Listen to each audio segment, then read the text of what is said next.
Babe, wake up! New hyper-specific villain archetype just dropped. I call her the creepy fat woman. She's overweight, unhygienic, and capable of murder.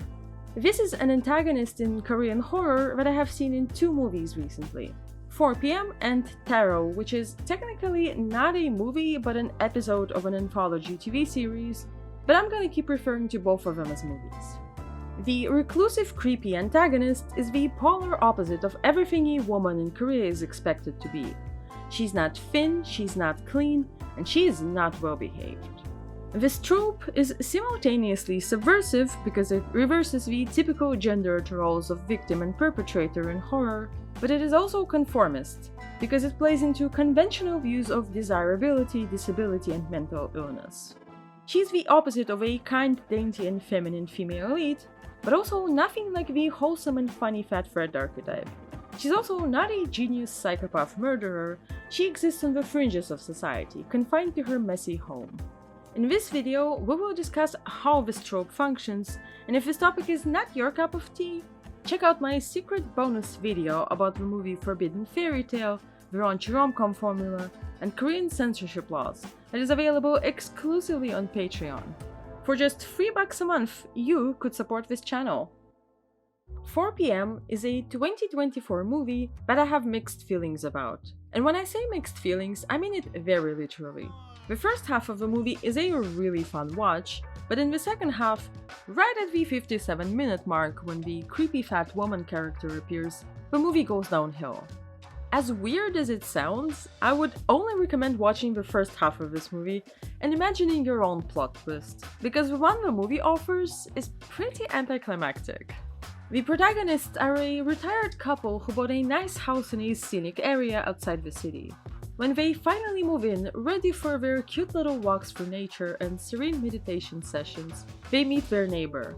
Every single day at 4 p.m., that man comes over to hang out with them in the most awkward silence imaginable. He refuses to talk and just sits there creepily for 2 hours, ruining the whole day every day.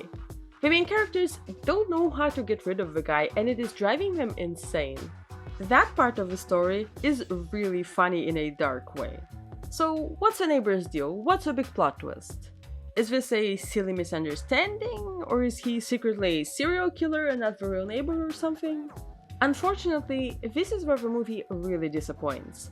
The plot twist is that the neighbor and his wife are depressed. From context clues, we can guess that this couple went through something traumatic like losing their child? I don't know, it's not really explained. Maybe it is more clear in the book that 4 p.m. is based on, but I don't accept the idea of having to read another piece of media to really understand a movie. The story should work on its own. When the creepy neighbor brings his wife over for dinner, she seems to not be doing very well. She is overweight, but not in a fun, let's talk about the best snacks way. She doesn't speak and seems out of it. She has pale concealer lips and red eyes, she can barely sit up straight, her hair is unkempt and thinning. She is definitely framed as a woman who is struggling with taking care of herself. I am also not sure what to make out of the way her husband treats her. Is he just abusive, or is he a frustrated caretaker who is depressed himself? This movie doesn't really explore their dynamic or their backstory, so the nuance is not there. She also has a cane, which I think qualifies her as a disabled villain, which is a topic I wanted to make a video about for a really long time. Sera abandoned all social norms, just like her husband, and she can't control herself around food in a really humiliating way. This is a character that is meant to provoke a visceral reaction from the audience, but the movie itself is not interested in her as a person. She is there purely for shock value. Later, the male lead enters his neighbor's house uninvited, where we see the classic depressed person's kitchen that nobody cleaned. Their house also has an irritating amount of clocks, which reads as creepy, but beyond that, I have no idea what they're meant to represent. Are the clocks a metaphor, or is it somehow related to their child's death? Is 4 p.m. a meaningful time? Did they always collect clocks so it's actually not creepy because it has nothing to do with the depression, or did they start collecting them after the trauma? I don't know what the clocks mean and what they say about the neighbors other than, whoa, creepy. Meanwhile, the male lead is battling with how irritating the neighbor is and eventually kills him by smothering him with a pillow in his sleep. To avenge her husband, Sarah ends up killing the main character by sitting on his face. That's it, that's the plot. Did I mention that I watched this movie on a plane? I don't get what 4 p.m. was trying to do, and I don't think it did a good job exploring the murderous fat woman as an antagonist. Tarot is a 2024 horror anthology similar to Soul Ghost Stories, Tastes of Horror, and Ghost Mansion. Like all anthologies, it is a mixed bag, but the most memorable one is episode 3, that also has a variation of the creepy fat woman trope, but more fleshed out. Despite the episode being only half an hour, Tarot does way more with this character. In 4 p.m., the fat woman is a passive silent presence, but here she's a proactive and quippy villain. Our protagonist, Dongin, played by Dex, is a delivery driver who is saving up everything he earns so he can create his own company. He starts repeatedly getting orders from the same apartment. This is where Mijin lives. Unlike Sarah from 4 p.m., who is visibly not doing well, Mijin seems normal at first glance. She's very chatty but also inappropriately flirty, which initially comes off like she just has an annoying sense of humor, but she becomes more creepy the longer you talk to her. She's very good at roping the protagonist into conversations he has no interest in and pushing his boundaries. First, she makes him drink a glass of water that tastes suspiciously salty, and then she makes him throw out her trash. Mijin keeps ordering food every day until she gets him as the driver and forces Dongin to interact with her. She's using the power of the customer is always right to terrorize him, and even files a sexual harassment case with the delivery app to get his attention. This episode absolutely nails the tension of being forced to be nice to creepy customers because you can't afford to lose your job. Mijin also keeps tipping Dongin, making it even harder to say no, even though he sees a lot of red flags. There's a weird smell coming from her apartment, and there's a rumor going around about a missing delivery driver in the area. Something is definitely wrong with that woman. Why is all her trash covered in blood? The protagonist finds what looks like human flesh in one of the bags and gets himself a testing kit that confirms his suspicions. The blood is human, but instead of alerting the police, Dongin decides to still accept a delivery to Mijin's house. He briefly debates taking a weapon with him, but ends up raw-dogging the investigation, because there's no way he will lose against a woman, right? The protagonist ignores all the warning signs and enters the apartment, which is filled with trash, Dexter-worthy amounts of plastic, and surgical equipment scattered around bits of human flesh. All of this is, of course, surrounded by red neon light and a horrible smell. Then Mijin appears, delirious and covered in blood, but with a new skinny body that she achieved by operating on herself. She says, "You like skinny girls, don't you?" And before the male lead gets a chance to escape, he steps into a bear trap. The episode ends when the next delivery driver, about to repeat the cycle, enters the apartment, where he finds Dongin chained up with his mouth sewn shut, feeding himself through a tube, and it is pretty gory. The one thing I wish 4 p.m. and Tarot explored more is the antagonist's backstory. Wouldn't it be cool if they were told from the woman's perspective?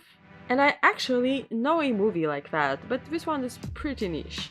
Beauty Water is a 2020 Korean animated body horror about an exclusive treatment that can be used at home to radically alter your appearance and become a better, new you. The main character, an overweight and depressed woman, gets a chance to try it out and changes her life drastically by getting a new face and a perfect body. But this treatment of course comes with a price. And if this sounds exactly like the plot of The Substance, you are correct, except Beauty Water came out 4 years earlier. This movie is a pretty sharp critique of Korean beauty standards, and I would recommend it if you're okay with this animation style.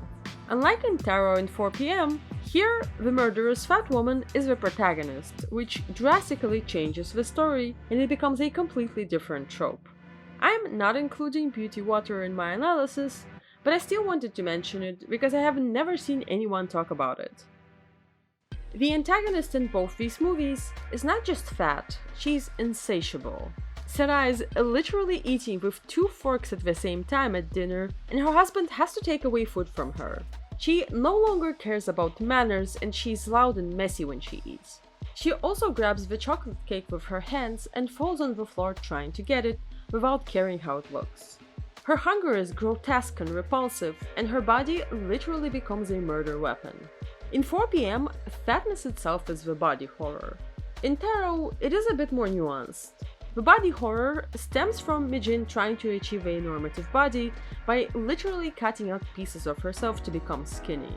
It is a jarring representation of what women go through to become desirable, but the critique of beauty standards is kinda undermined by her kidnapping and imprisoning a man to keep as a pet.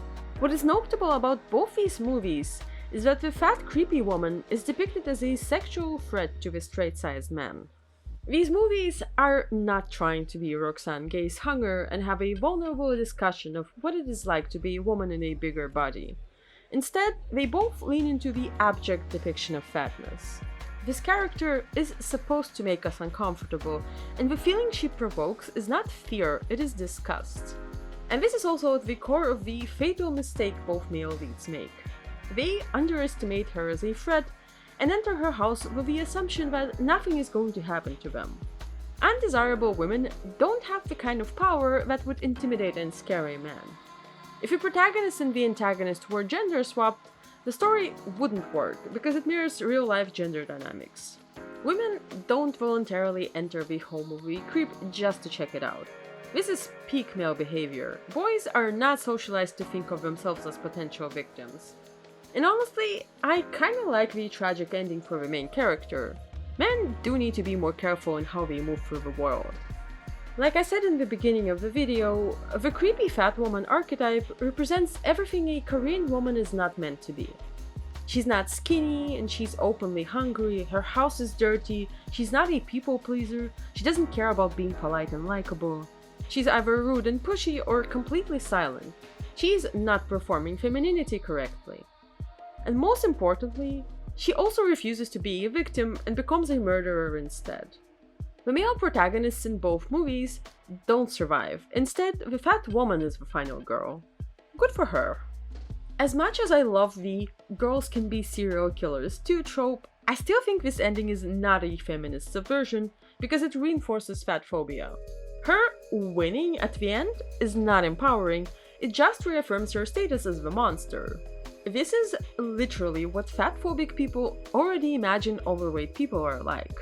Dirty, out of control, and dangerous. In theory, this is a mentally ill character who needs help, but these movies make her into a murderer, so she doesn't actually deserve compassion from the audience, and prejudice was correct. The othering of bigger bodies also continues after the movie is over. Something that really annoyed me about both Tarot and 4 p.m. is that there are 0 promotional photos of these women, despite being central to the plot. Also, neither of them are listed as part of the cast on My Drama List or IMDb, which is very telling. The actress from 4 p.m. is Gong Ji-kyung, and the actress in Tarot is Kim Ji-hye, and they both deserve a credit. Can someone who has editing privileges please add them to the cast? Thanks.